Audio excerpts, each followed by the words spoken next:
Hola hermanos, el día de hoy, 15 de agosto del 2022, pero todos los 15 de agosto celebramos una fiesta hermosa, una solemnidad preciosa, el último dogma de la Iglesia Católica, sí, y evidentemente el último dogma mariano.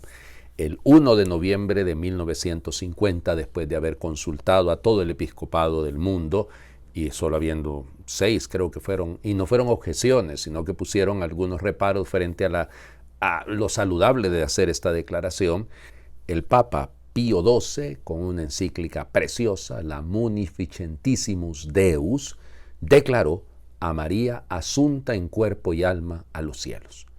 Insisto, la consulta venía, de hecho fíjense que ya desde 1845-46 se empezaba a hablar de esto y fue creciendo el hecho de que se hiciera esa declaración. Recuerden que en esos años fue hecha la declaración de María en la Inmaculada Concepción, ¿okay? Que fue concebida sin mancha.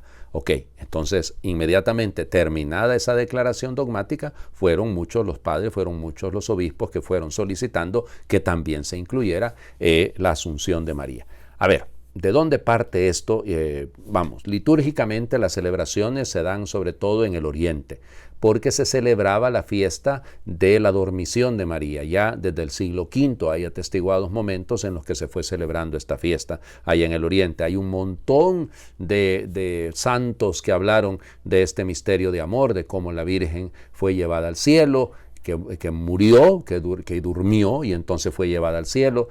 San Juan Evangelista o San Juan el Teólogo, también San Juan Damasceno, evidentemente, como no, sí es uno de los grandes defensores precisamente de este dogma. Y así, ¿verdad? Hubo muchos que hablaron también de esto y que, les digo, algunos, por ejemplo, se atribuía a uno de los libros que se escribieron los más antiguos a Melitón de Sardes. Lo que pasa es que no es cierto, o sea, no lo escribió él directamente. Pero ya les digo, el más antiguo, entre el siglo II y el siglo III, se llamaba el Transitus Mariae, el tránsito de María. Por eso en algunos lugares se conoce como la Virgen del Tránsito, o sea, del paso de la muerte a la vida, de la muerte a la resurrección, pero más bien a la resurrección, a la gloria eterna, no a la resurrección, porque no se habla de que María resucitó, se habla de que ella fue asunta, fue asumida en cuerpo y alma. Eso es lo que se dice nada más. Luego hay santas interesantísimas. Santa Brígida de Suecia, por ejemplo, tuvo en algunas de sus visiones, habló con la Virgen y entonces la Virgen le contó cómo había sido lo de la Asunción, que se juntaron todos sus hijos, y los hijos evidentemente los hermanos del Señor Jesús, entendido como los apóstoles, llegaron todos los amigos de mi hijo y entonces la enterraron y contó la Virgen cómo había sido el proceso. Luego, evidente, tenemos la Beata Catalina Emmerich también habla de esto, solo que en el caso de ella habla de que fue en Éfeso, en el caso de Brígida de Suecia habla, no dice, no precisa exactamente, ahora por lo que se dice y por lo que sostienen el mundo ortodoxo, fue en Jerusalén. Pero ya les digo, indistintamente, ¿qué es lo que podemos decir nosotros? ¿Es posible esto? ¿La palabra de Dios habla de esto? Porque, en la Biblia no hay nada directamente sobre esto. Y volvemos, ¿no?, al eterno problema de querer hacer decir a la Biblia lo que nosotros queremos que diga o de andar buscando en ella lo que la Biblia no va a decir. Porque la Biblia no lo dice todo. Y ese es un error de que nosotros andamos pretendiendo encontrar las palabras exactas. Lo que vamos a escuchar hoy, sobre todo la primera lectura, ¿no?, del Apocalipsis, nos va a ayudar mucho a comprender este misterio. ¿Es posible esto? Bueno, vamos. ¿Qué es lo que lleva a la muerte? El pecado. Y entonces María no pecó. Por lo tanto, diríamos lógicamente, entonces, como ella no pecó, entonces no debía morir. Cuidado, porque tampoco pecó el Señor Jesús. Y Él murió, o sea, murió y resucitó. Entonces, la muerte en este caso no es el producto de la pena venida por el pecado, sino producto de la realidad natural de Jesús y de María. Hago la diferencia. En el caso de nosotros, es producto del pecado original. Acuérdense lo que explicaba San Agustín con respecto a esto. Es un pecado por analogía, no un pecado por comisión, porque los niños al nacer, por su naturaleza, viene herida por la mancha de pecado que todos hemos heredado. María fue preservada de esa mancha de pecado, el Señor Jesús evidentemente tampoco lo tenía, y entonces su muerte es producto de su realidad humana, de su condición humana, pero no producto de la pena del pecado. Entonces, es posible que María no haya sufrido. Fíjense que el dogma declarado por el Papa Pío XII no dice eso, solo dice que fue asunta en cuerpo y alma. Ni siquiera se atreve a decir que murió.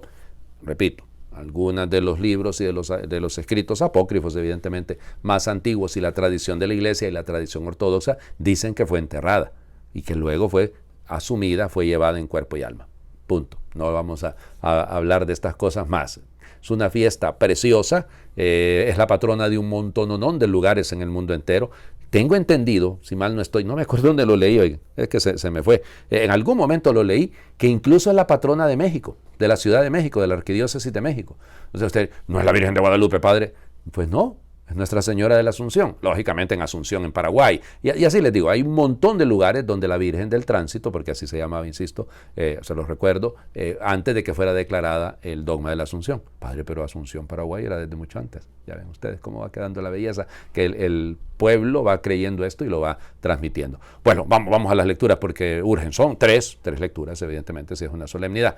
Entonces, libro del Apocalipsis, capítulo 11, versículo 19, y luego el 12, 1 al 6 y el versículo 10.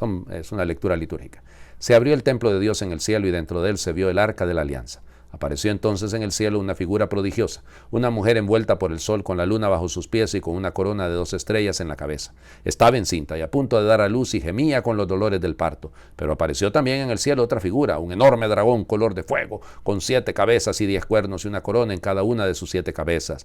Con su cola barrió la tercera parte de las estrellas del cielo y las arrojó sobre la tierra. Después se detuvo delante de la mujer que iba a dar a luz para devorar a su hijo en cuanto éste naciera. La mujer dio a luz un hijo varón destinado a gobernar todas las naciones con cetro de hierro, y su hijo fue llevado hasta Dios y hasta su trono. Y la mujer huyó al desierto, a un lugar preparado por Dios. Entonces oí en el cielo una voz poderosa que decía: ha sonado la hora de la victoria de nuestro Dios, de su dominio, de su reinado y del poder de su Mesías. Palabra de Dios. Te alabamos, Señor.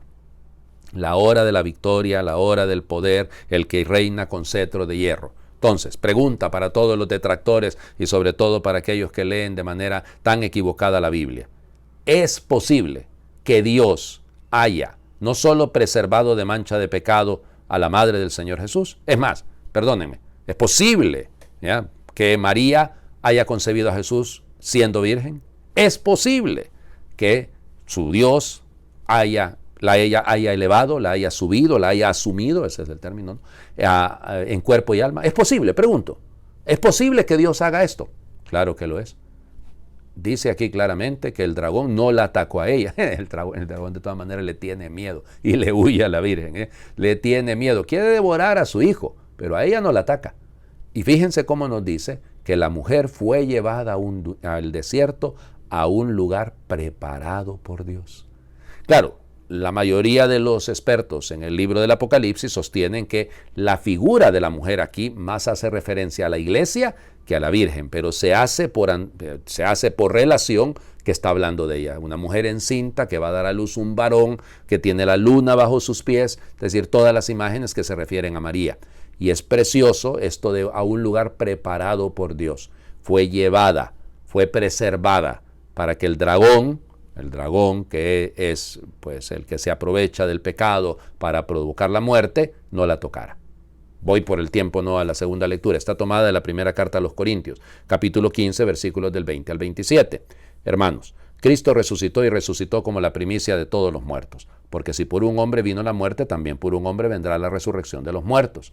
En efecto, así como en Adán todos mueren, así en Cristo todos volverán a la vida, pero cada uno en su orden. Primero Cristo como primicia, después a la hora de su advenimiento los que son de Cristo. Enseguida será la consumación cuando, después de haber aniquilado todos los poderes del mal, Cristo entregue el reino a su Padre, porque Él tiene que reinar hasta que el Padre ponga bajo sus pies a todos sus enemigos. El último de los enemigos en ser aniquilado será la muerte, porque todo lo ha sometido Dios bajo los pies de Cristo. Palabra de Dios. Te alabamos, Señor. La resurrección de Cristo, su triunfo sobre la muerte, es lo que posibilita que nosotros alcancemos la salvación. Los que son de Cristo, Madre del Señor Jesucristo, perdónenme, pero entonces ¿quién más va a ser que ella? ¿Quién por encima de ella? Es decir, ¿quién va a estar, quién le pertenece a Cristo más que ella? O sea que si Cristo ha resucitado, es lógico pensar que Él preserva a su madre, que Él hace vivir a su madre la realidad junto a Él, la realidad de la vida eterna, la realidad de la gloria junto a ella, junto a Él, la corona a ella, precisamente como reina y como señora de todo lo creado. De hecho, vamos a celebrar esa fiesta no dentro de poco, Santa María Reina, por la vinculación con la fiesta de la Asunción. Entonces, insisto, es decir, aquí todo es un asunto de amor. Todo es un asunto de reconocer la posibilidad legítima que sostiene la tradición de la Iglesia. Sí, estos que hablan y que la Biblia no lo dice. Ay, Madre del Señor Jesucristo, pues tampoco habla de computadoras la Biblia, y estoy trabajando en una. Entonces, es decir, no pretendan hacer decir a la Biblia lo que no le corresponde decir, hombre. Hay mucho más. Acuérdense lo que dice San Juan en el capítulo 20 del Evangelio de Juan. Muchas cosas hizo Jesús que no están contenidas en este libro. Entonces, hay mucha más de lo que Jesús dijo e hizo. ¿Ustedes piensan que solo fueron esas cositas que están en los 4 evangelios o las cuantas que tiene Pablo? No, hay muchísimo más. Así que, por lo tanto, debemos creer. La Iglesia sostiene eso. Además, insisto, fue una declaración ex cátedra. Por lo tanto, el Papa ha hecho una declaración dogmática que debemos creer. Pero bueno, vamos, el Evangelio. Uy, madre, o sea, el Señor Jesucristo. La visitación, ¿no? Lucas, capítulo 1, versículos del 39 al 56. En aquellos días María se encaminó presurosa a un pueblo de las montañas de Judea y entrando en la casa de Zacarías, saludó a Isabel. En cuanto esto oyó el saludo de María, la criatura saltó en su seno. Entonces Isabel quedó llena del Espíritu Santo y levantando la voz exclamó: Bendita tú entre las mujeres y bendito el fruto de tu vientre. ¿Quién soy yo para que la madre de mi Señor venga a verme? Apenas llegó tu saludo a mis oídos, el niño saltó de gozo en mi seno. Dichosa tú que has creído, porque se cumplirá cuanto te fue anunciado de parte del Señor. Entonces dijo María: Mi alma glorifica al Señor y mi espíritu se llena de júbilo en Dios mi Salvador, porque puso sus ojos en la humildad de su esclava. Desde ahora me llamarán dichosa todas las generaciones, porque ha hecho en mí grandes cosas el que todo lo puede. Santo es su nombre y su misericordia llega de generación en generación a los que lo temen. Ha hecho sentir el poder de su brazo, dispersó a los de corazón altanero, destronó a los potentados y exaltó a los humildes, a los hambrientos los colmó de bienes y a los ricos los despidió sin nada. Acordándose de su misericordia, vino en ayuda de Israel su siervo, como lo había prometido a nuestros padres, a Abraham y a su descendencia para siempre. María permaneció con Isabel unos 3 meses y luego regresó a su casa. Palabra del Señor. Gloria a ti, Señor Jesús. Vieran que me cuesta leer este texto en esta traducción, porque claro, yo estoy acostumbrado todos los días a rezar en las vísperas: proclama mi alma la grandeza del Señor, se alegra mi espíritu en Dios mi Salvador. Entonces, cuando me topo con una traducción distinta, aquella es española y esta es una traducción que se hace para los leccionarios mexicanos, entonces olvídense, ya vuelvo yo a caer en los errores, me confundo un montón, no, me cuesta. Bueno, porque fíjense, ha hecho en mí grandes cosas el que todo lo puede. Vuelvo al tema. Es posible que Dios pudiera a esta que es la bendita entre todas las mujeres, que es el arca de la alianza. Claro, es el arca de la alianza, ella lleva a su Señor. Podía el Señor preservarla de la muerte. Podía el Señor preservarla de la corrupción del sepulcro. Sí podía, porque todo lo puede. Y Él hace maravillas. ¿Y qué más que hacer la maravilla en aquella que contribuyó a que entrara en el mundo aquel que es el Señor? ¿Cómo es que viene a mí la madre de mi Señor? Responde Isabel, o dice Isabel, pregunta Isabel. Entonces, si Isabel pregunta eso, ¿por qué no puedo preguntar yo lo mismo? ¿Cómo es que la madre de mi Señor viene a mí y me recuerda que mi mamá me está esperando allá en el cielo? Mi madre en la tierra todavía está aquí, gracias a Dios, pero digo, mi madre del cielo ahí está y me pone una meta. La Asunción es solamente el recuerdo de donde tenemos que trabajar para llegar, hacia dónde debemos apuntar. Eso es para todos. Y entonces, cuidadito, nos volvemos altaneros, dice esta traducción, los soberbios de corazón, a eso los derriba del trono a los poderosos y enaltece a los humildes. A los hambrientos los colma de bienes y a los ricos los despide vacíos. Perdón que ya les digo que ya volví otra vez a la traducción anterior. Eso es lo que hace Dios y eso es lo que Dios quiere hacer y lo que ha hecho con María y lo que sigue haciendo con nosotros. Solo un problemita, a mi parecer, grande, que no la ha podido detener el Señor en el cielo, porque la madre se ha bajado del cielo, por utilizar una imagen, muchísimas veces, para venir a acompañar a sus hijos y para venir a recordarnos que su Hijo ha dado la vida por nosotros y que donde está Él y donde está ella, debemos estar nosotros. Les invito a hacer oración. Señor Jesús, en tu resurrección venciste a la muerte y abriste las puertas de la vida eterna, eternamente feliz, puertas que ha traspasado la Virgen María, nuestra Madre, al ascender en cuerpo y alma a la casa del Padre. Unidos a ti, unidos a la Virgen Asunta al cielo, también nosotros esperamos alcanzar la felicidad más grande que el Padre ha preparado con cariño a todos sus hijos e hijas. María, tú eres la Virgen elevada, la Madre de la Esperanza. Ayúdanos a mantener y compartir la esperanza en un mundo mejor, la esperanza de la vida eterna. Amén. El Señor esté con ustedes, y por intercesión de Santa María Asunta al cielo, les bendiga Dios, que es Padre, Hijo y Espíritu Santo, y su bendición descienda y les acompañe siempre. Feliz día de la Asunción para todos.